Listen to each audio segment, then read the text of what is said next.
Need no introduction. Exactly. Exactly right. Man who needs no introduction. Kobe. No, I'm kidding. Zyrene and Kobe on the desk. That game for CLG, pretty methodical after they secured an advantage with a big team fight in the bot lane. I actually want to pull that up right away. Let's take a look at that team fight. Corki packages on the board. Yeah. And Tip not respecting it here. I mean, there is a big alarm that goes off, but we also need to do a PSA, I think, for don't try and overextend, don't try and make plays when the enemy has the package ready to be delivered, because Stixxay picks it up. He's on the way this whole time when Feng got caught, and yet they still try and engage here and try and save Feng and turn this around into a teamfight victory. But man, the early roam from CLG as well as Stixxay coming in with the package means, you know, he's got extra move speed. He can move into position even easier. Makes this a really easy cleanup. And that type of cleanup, that type of fight this early in the game just swings the game so heavily. Like, your mid game is very delicate, you know, lane swaps. Oh, we're trading this turret for that turret. Minion waves. We have to keep track of every minion I'm trying to get. And then you give a team fight like that. And a like, 4-0. That is devastating. At 9 minutes. And then if you try to go back to laning at that point, the other guy has a huge advantage. You don't have flash anymore. The lanes are long because you can't even hide behind turrets. So the lane, you're gonna get picked off. Nowhere safe after that point. Yeah, very, very tough situation for TIP, just not respecting. And as you mentioned, there is that sound on the map. It's a global sound. You just have to be aware of it. You also get a quick little sneak peek at which way it's going. Yeah. Yes. A lot of people have been baiting it now, though. You head top right when you pick it up. As soon as the vision wears off, then you go bottom. You change directions, go bottom. Now, from that point, though, CLG, fairly methodical victory for them. We saw it was a pretty short game, 25 minutes, 28 seconds. You know, they played it smart. That's pretty much, you know, all there is to it.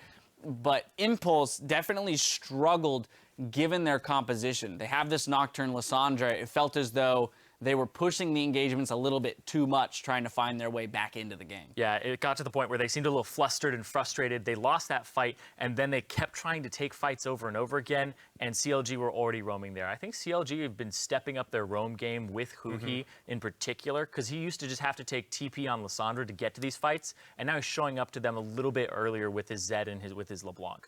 Yeah, that's the thing. I mean, you don't have very many options when you're down like that. And what you want to do, we want to make this pick with Nocturne and Lissandra, but you have to have the numbers advantage. And CLG, I think it's a testament to CLG's team fighting, you know, and their map control. This is definitely a top team, CLG, at the top of the standings. They deserve their spot. They showed it here by not letting anyone get isolated like that. And they would always collapse, and they would always turn that team fight around. Yeah, and I actually want to talk a little bit more about HuHi, because when he came into North America, he was on Fusion, and I just knew him as the guy that plays Zed LeBlanc, and he split pushes with LeBlanc and attacks turrets, right? Right. And then he's used to roaming back and forth between lanes. And I think that what CLG are doing now are allowing him to play the style that he himself loves playing. He's having a lot of fun with these champions. You can see that he's excelling with them.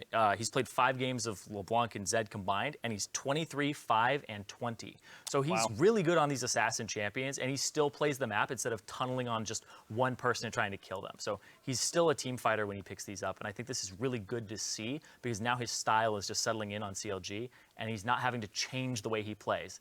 Everybody's kind of adapting and figuring out where he fits in the roster. Yeah, CLG is adopting a strategy that kind of caters to the strengths of their players. I want to now look at the draft by Team Impulse, because although their strategy was ineffective in the game, I do feel that this was a fairly successful draft for Team Impulse. You immediately recognize, okay, Nidalee's picked up. The next 2 picks are Braum, Corki. We know that they're going to go for some kind of a poke siege composition. Well, what are the next few things that you see locked in? That Nocturne and Lissandra. So they were looking for that hard engage, the way that they could break a siege. Yeah. But that, 4 kills early means that it doesn't matter if it's an even fight, 3v3, 4v4, CLG has the power. And I definitely do want to see more Nocturne. I think this is a champion that does have very real strengths that could be utilized right now when there is such a need for hard engage like this. I especially like him into stuff like Nidalee, where you want to close that gap really quickly. The only problem is, as you said, got behind. Also, it takes a lot of coordination to pull off those types of team comps.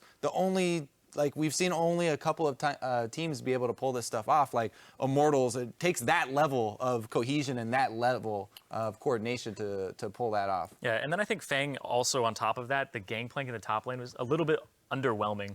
I was looking for barrel Rather plays. see Gate on it, huh? Switch him up there. Oh my God. The one champion he's super confident in playing in the top lane. That's true. We might switch him over one day and throw people off. But I think that the Gangplank pick here was overall, it was okay, but I didn't like his performance on it. And the fact that it's that double lane swap where you just take turrets and then that early fight happened, like that was like 9 minutes in the game. He's not at a point where he has the cooldown on the barrels to actually throw multiple ones out and get it to a low HP and burst it. So he's very, very low on money at that point. And Poppy doesn't really need money to be effective in these fights that end up coming. You campaigning for Seraph? Here? Sarah's fanboy? Yeah, he's got a team. Secretly, he's already got a team. Bring him back. Personal, he's Seraph's agent. I want to pop back to the Nocturne point for just a half a second, because I want to talk about maybe the merits of why we might see him again or where he fits into, particularly given lane swap situations. Talking about just like his ability to create fights, his clear. So, the main thing everyone always points to is, oh, yes, he can hard engage from a long distance. You know, he can apply pressure to standard lanes without having to go through wards or anything like that. But really, the game changer that Nocturne brings is the vision denial. And there are so many things that you can do with vision denial. There's so many mind games, like a Nocturne plus a Gangplank, even the comp that they just had, is amazing combination because you can pop the Nocturne ultimate and set up barrels in the fog of war that you just created. Like, the other team can't even do anything about it. And you can set up these big barrel chains. As we saw, one big barrel chain will win you a whole game. So it's worth using, you know, a Nocturne ultimate to cover it in darkness.